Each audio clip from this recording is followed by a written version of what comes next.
Oh, it's exactly like an arrow.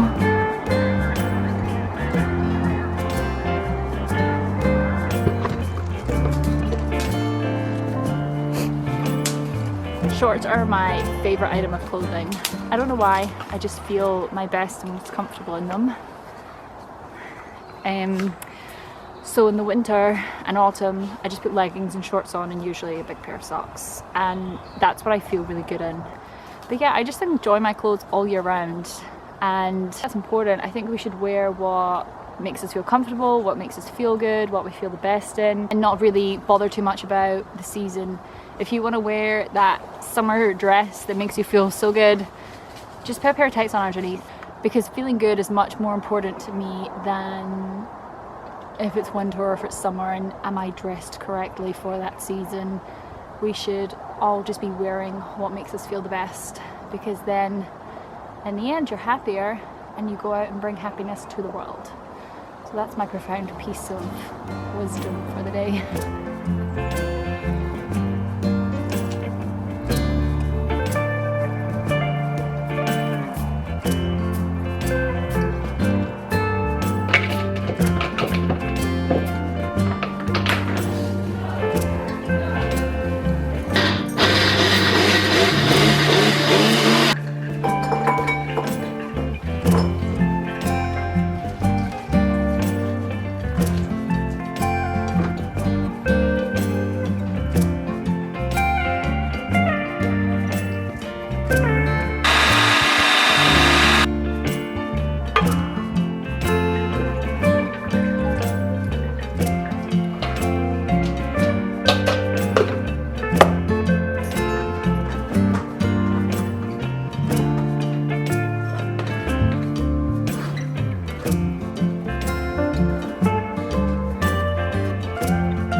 Where I live has just been put into a social type of lockdown where all the bars and restaurants are closed, which means I'm not at work for about 2 weeks, which I was quite scared by.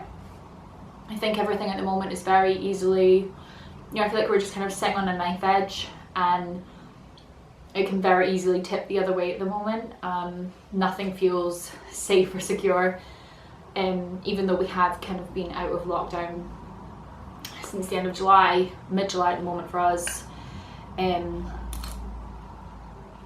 So trying to be aware of the scary aspects, or just be aware of what's going on. I'm also trying to remember the extreme privilege that I live in, because it's very easy to just it's very easy to just get very down very quickly, and which is justifiable because obviously the state of the climate is a very scary climate we live in at the moment. But I think if you remember how privileged you are, or try and realize and try and recognize, it can definitely sort of flip your perspective. If more of us realize our privilege, it might put us in this mindset of being more willing, I guess, to help one another, because I think that's the way the world gets better, you know? Instead of trying to hoard everything for ourselves, we give and we look out for each other. We live in a very monetary society, monetary driven, sorry, and we're kind of brainwashed to think we need to hoard everything and everybody's out to get us. I think when you sort of open yourself up a bit more in general, and open yourself up to giving, that's going to be how the world gets better. Because of the consumeristic lifestyle that we're fed, that we are told we need to lead in order to be happy, gathering possessions, etc, etc. Yeah, you'll have a momentary hit of happiness, but it's realistically not how you're going to be happy in the long term or in a genuine way, I believe anyway. I had a thought earlier today, and I kind of think about it sometimes, about what I would do if I went back to like high school, if I woke up in my body as a kid, and how I would live my life differently. Kind of hit me as well as like, oh, what would I do if I went back like 5 years ago when I was first moving to London? How would I do things differently then? And I kind of got excited about all the possibilities of what I would do, and then it kind of hit me. That's how we should live our lives. We should live our life as if we've been sent back to try and live it better, as if we've come to this particular time in order to try and live our life with more determination and awareness.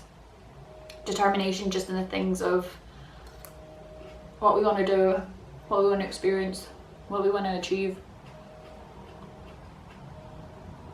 And, you know, kind of put ourselves more in the driving seat. I think we often, oh, I've got time to do that. You do have time to do it, but if you keep thinking like that, you're never going to get around to doing it.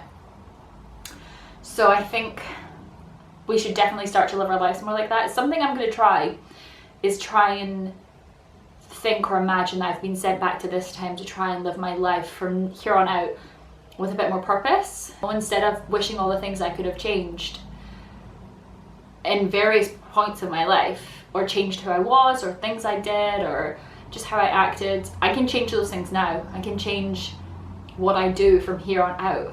And I think that's a very revolutionary thought. And I think that's a very empowering thought, because I think we don't become aware of our own consciousness enough. We don't recognize the power that we have within ourselves. We very much live life almost on autopilot. The amount of things you do subconsciously is unreal, in the sense that change is very real, and that you can always enjoy a restart, that there's the possibility for anything.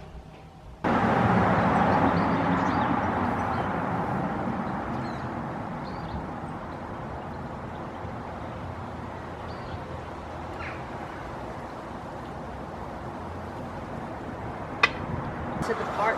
So huge was it. The prince pulled himself together, leant to his feet, and went straight at the beast. it fled away and the prince ran after. The beast stopped at a great white stone, tilted up, and escaped down a long hole to the other world. These are my avocados. So, wow, it's really dull in here. That didn't do much. So this one's fine.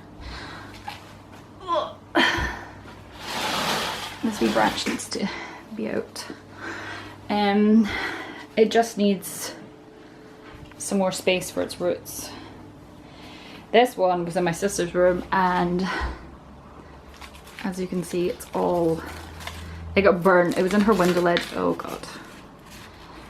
Yeah, it was in her window ledge, and the sun's just really bright there. She gets like full sunshine, and yeah, burnt a bunch of its leaves. Though I do think it's still alive. There's growth at the top, so it just needs some TLC. So the pot's looking a bit sad for soil, and yeah, I'm just gonna need to do some pruning. So I'm gonna repot it, and hopefully it's gonna look better.